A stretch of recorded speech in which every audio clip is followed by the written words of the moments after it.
guys, ang lamig dito. Tingnan nyo yun. Ayun. Yun o, puro fog o. Yun o.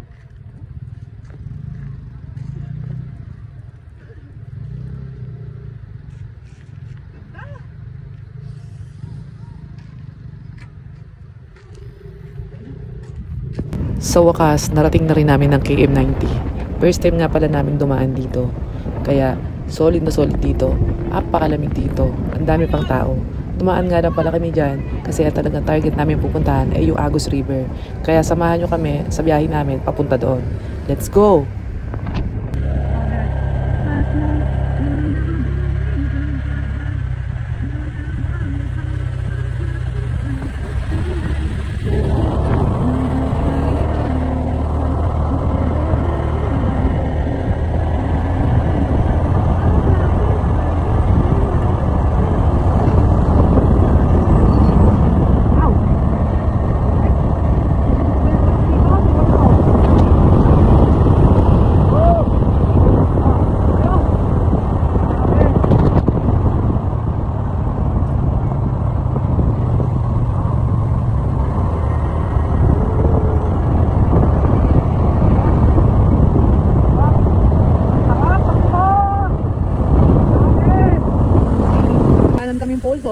Dito sa daan. Ito o, sakaling ko o.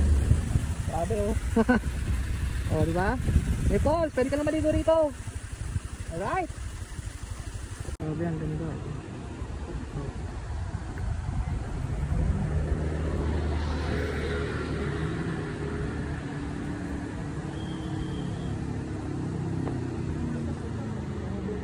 Tayo sa pagkain o. Janet.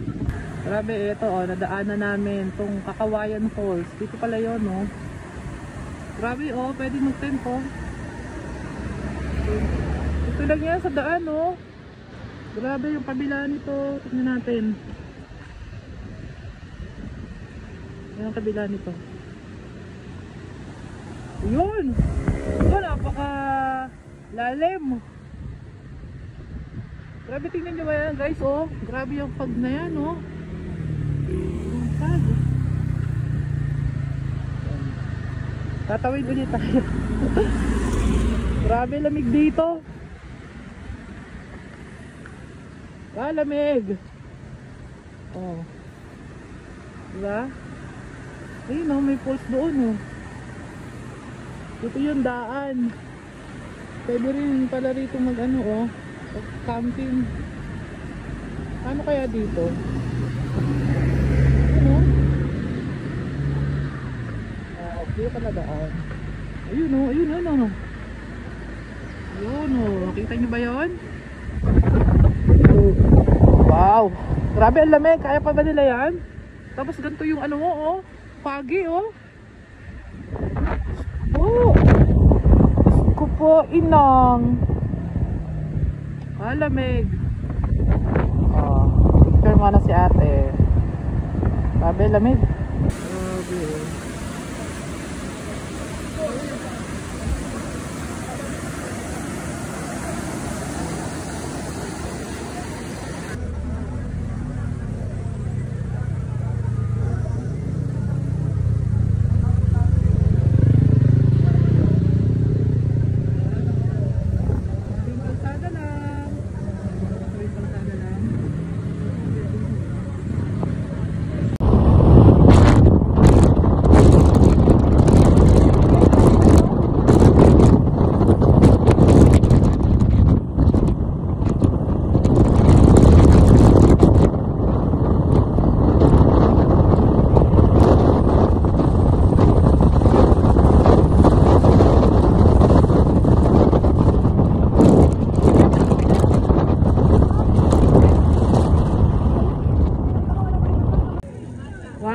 Ganda rito guys, so tingnan nyo oh.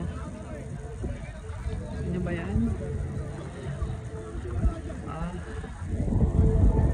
Nandito tayo ngayon sa may Agus River oh. Ang ganda ng balsa.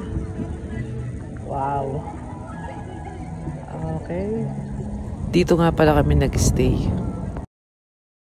Hanapin nyo na lang yung resort na yan. Basta sa may rough road yan, papasok.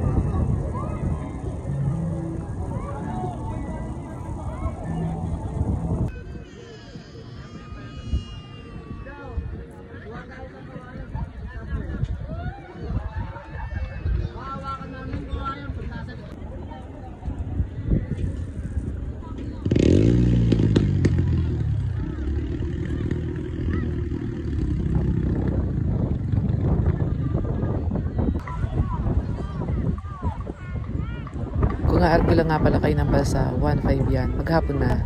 Tapos ang tent pitching, depende sa tent nyo. Ang pinakamababa is 150. Wala pang entrance dito, ecological. Basta wala pa rito lahat. Kaya ano pang iniintay nyo guys, punta na kayo dito.